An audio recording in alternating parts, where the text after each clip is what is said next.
ಈಗ ತಪ್ಪಿಲ್ಲಬೇಡಿ ಬ್ರದರ್, ನಾನು ಈ ರಾಜ್ಯದ ಮುಖ್ಯಮಂತ್ರಿಗಳಾದ ಮೇಲಾದ್ರೂ ಇದೆಂಥವು ಬ್ಲೂ ಫಿಲಮ್ ಮಾಡಿಸೋದು ಪೋಸ್ಟ್ ಇದೆಲ್ಲ ಬಿಡ್ತಾರೆ ಅದನ್ನ ಅಂತ ಅನ್ಕೊಂಡಿದ್ದೆ. ಆ ಕೈಯಲ್ಲಿ ಇನ್ನೂ ಹೋಗಿಲ್ಲ. ಅದೆಲ್ಲ ಪೋಸ್ಟ್ ಅಂಟಿಸ್ಬಿಟ್ಟು ಪ್ರಚಾರ ಮಾಡೋ ಅಂತದ. ನಂದು ಬಿಟ್ಟುಬಿಡಿ, ಈವನ್ ನನ್ನ ಹೆಂಡ್ತಿದ್ದು ಫೋಟೋ ಹಾಕೋರು, ನಂದು 100 ಎಕರೆ ಅಂತ ಅದೇನೋ ನಿಖಿಲ್ದು ನಂದು ಹಾಕೋರಲ್ವೇ. 46 ಎಕರೆ 40 ವರ್ಷದ ಹಿಂದೆ ಕಷ್ಟಪಟ್ಟು ಸಂಪಾದನೆ ಮಾಡಿರೋ ಜಮೀನು. ಅದು ಬಿಟ್ಟು ನನ್ನ ಹೆಸರಲ್ಲಿ ಇನ್ಯಾವ ಜಮೀನಿದೆ? 100 ಎಕರೆ ಅಂತೇನು ಹಾಕೊಂಡವ್ರಲ್ಲ ಪೋಸ್ಟ್ರಲ್ಲಿ.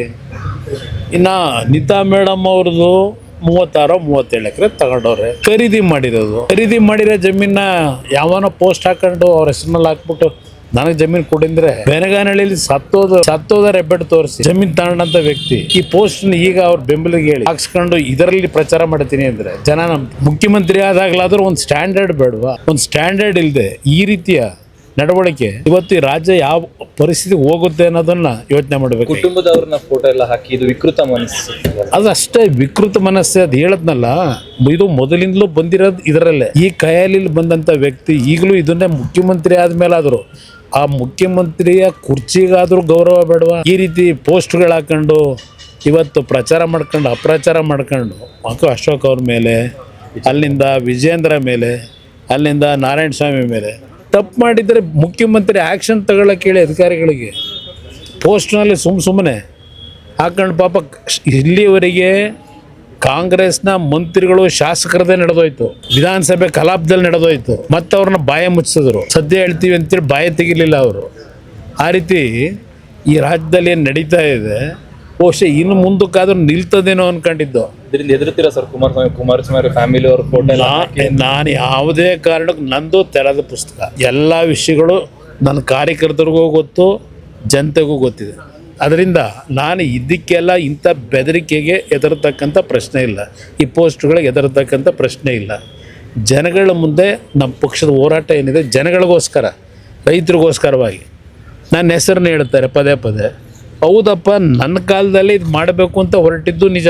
ನಾನು ಮಾಡಲೇಬೇಕು ಅಂತಿದ್ರೆ 2ನೇ ಬಾರಿ ಮುಖ್ಯಮಂತ್ರಿ ಆದಾಗ ತಕ್ಷಣ ನಾನು ಕ್ರಮ ತಗೋತಿದ್ದೆ. ಆ ರೀತಿ ಇದ್ದಿದ್ರೆ ಯಾತಕ್ಕೆ ನಾನು 2ನೇ ಬಾರಿ ಇದ್ನಲ್ಲ, ಯಾಕೆ ಮಾಡಲಿಲ್ಲ? ಮಾಡೋದಾಗಿದ್ರೆ ಆಗ ಮಾಡ್ಬಿಡುವೆ. ನನ್ನ ಹೆಸರನ್ನ ಹೇಳ್ಕೊಂಡು ದುಡ್ಡು ಹೊಡೆಯೋ ಕೆಲಸಕ್ಕೆ, ಭೂಮಿ ಲಪಟಾಯಿಸೋ ಕೆಲಸಕ್ಕೆ ಇವತ್ತು ನನ್ನ ಹೆಸರನ್ನು ಉಪಯೋಗ ಮಾಡ್ಕೊಂಡು ಹೊರಟವ್ರೆ. ಏನಾದ್ರು ಉದ್ದೇಶ, ಒಳ್ಳೆ ಉದ್ದೇಶ ಇದ್ದರೆ ಬೆಂಬಲ ಕೊಡೋದ? ಯಾವುದರಲ್ಲಿ ಇವ್ರಿಗೆ ಒಳ್ಳೆ ಉದ್ದೇಶ ಇದೆ? ಯಾವುದೇ ಒಂದು ಕೆಲಸ ಮಾಡಬೇಕು ಅಂದ್ರೆ ದುಡ್ಡೇ ನೋಡ್ತಾರೆ. ಇಂಥ ವ್ಯಕ್ತಿ ಬಗ್ಗೆ ನಾನು ಎಷ್ಟು ಸಲ ಮಾತಾಡ್ಲಿ ಸರ್? ಇನ್ನೊಂದು, ನಿನ್ನೆ CLP ಅಲ್ಲಿ JDS ಅವರು ಆಪರೇಷನ್ ಮಾಡ್ತಿದ್ದಾರೆ ಕಾಂಗ್ರೆಸ್ ಶಾಸಕರು. ನಾವು ಏನು ಆಪರೇಷನ್ ಮಾಡೋದ? ನಮ್ಮದು ಒಂದು ಸಣ್ಣ ಪಕ್ಷ. ನಮ್ಮ ಪಕ್ಷದಲ್ಲಿ ಏನಿದೆ ಮಾಡಕ್ಕೆ? ನಮ್ಮ ಕೈಲಿ ತಾನೇ ಏನಾಗ್ತದೆ? ಸರ್ಕಾರ ಅವ್ರ ಕೈಲಿದೆ. ಮ್ಯಾನ್ ಪವರು, ಮಸಲ್ ಪವರು, ಹಣದ ಪವರು ಎಲ್ಲ ಇಟ್ಕೊಂಡವ್ರೆ. ಅವ್ರ ಮುಂದೆ ನಾವು ಫೈಟ್ ಮಾಡೋಕ್ಕಾಗುತ್ತಾ? ನಾವು ನಮ್ಮ ಪಕ್ಷದ ಮತಗಳು ಚಲಾಪಿಲಿ ಆಗಬಾರ್ದು, ನಮ್ಮ ಪಕ್ಷದ ಮತ ಒಟ್ಟಾಗಿರಬೇಕು ಅನ್ನೋದಕ್ಕೆ ಕ್ಯಾಂಡಿಡೇಟ್ ಹಾಕಿದ್ದೀವಿ. ನಾವೇನು ಗೆದ್ದೇ ಬಿಡಬೇಕು ಏನಾದರೂ ಮಾಡಿ ಕುತಂತ್ರದ ಮುಖಾಂತರ ಅನ್ನೋ ಪ್ರಶ್ನೆ ಇಲ್ಲ. ಈಗ ನಮ್ಮ ಅಭ್ಯರ್ಥಿ ಅರ್ಜಿ ಹಾಕಬೇಕಾದ್ರೆ ಹೇಳಿದ್ದಾರೆ ಆತ್ಮಸಾಕ್ಷಿ ಮತ ಕೊಡಿ ಅಂತ ಕೇಳಿದ್ದಾರೆ. ಇದು ಹೊರತುಪಡಿಸಿ ಏನಿದೆ? ಇವತ್ತು ನಮ್ಮ ಜೊತೆಗೆ BJP ಪಕ್ಷದ ಸರ್ಪ್ಲಸ್ ಓಟಿದೆ. ಆ ಓಟಿಗೆ BJP ನಾಯಕರಿಗೆ ಮನವಿ ಮಾಡಿದ್ದೇವೆ. ನಾವು ನಮ್ಮ ಓಟನ್ನ ಭದ್ರವಾಗಿ ಇಟ್ಕೋಬೇಕು ಅನ್ನೋದಕ್ಕೋಸ್ಕರ ಮಾಡಿದ್ದೀವಿ ಅಷ್ಟೇ. ಅಲ್ಲಿನ ಆಂತರಿಕ ಭಿನ್ನಮತ ಏನಾದರೂ ನಿಮಗೆ ಪ್ಲಸ್ ಆಗ್ಬೋದು ಅನ್ನುವಂಥ ಲೆಕ್ಕಾಚಾರ ನೋಡೋಣ. ಅದು ಭಗವಂತ ಇಚ್ಛೆ. ಅದೇನಾದರೂ ಆ ರೀತಿ ಆದರೆ ನಿಜಕ್ಕೂ ಆ ಕೆಲಸ ಮಾಡಿದ್ರೆ ಸರ್ಕಾರಕ್ಕೆ ಒಂದು ಬಿಗಿ ಮಾಡೋಕೆ ಅನುಕೂಲ ಅನ್ನೋದು ನನ್ನ ಅಭಿಪ್ರಾಯ. ಕೊನೆ ಪ್ರಶ್ನೆ, ಚಲುವರಾಯಸ್ವಾಮಿ ಅವರು ಕುಮಾರಸ್ವಾಮಿ ಅವರಿಗೆಲ್ಲ ಉತ್ತರ ಬೇಡ. ನನ್ನ ಕಾರ್ಯಕರ್ತರು ಉತ್ತರ ಕೊಡ್ಕೊತ ಅವ್ರು ಎಲ್ಲಿದ್ದವರು, ಅವ್ರ ಬಗ್ಗೆ ನಾನೇ ಯಾಕೆ ಚರ್ಚೆ ಮಾಡಲಿ? ಅಂಥವ್ರ ಬಗ್ಗೆ ಚರ್ಚೆ ಮಾಡೋದು ನನಗೆ ಅನಾವಶ್ಯಕ.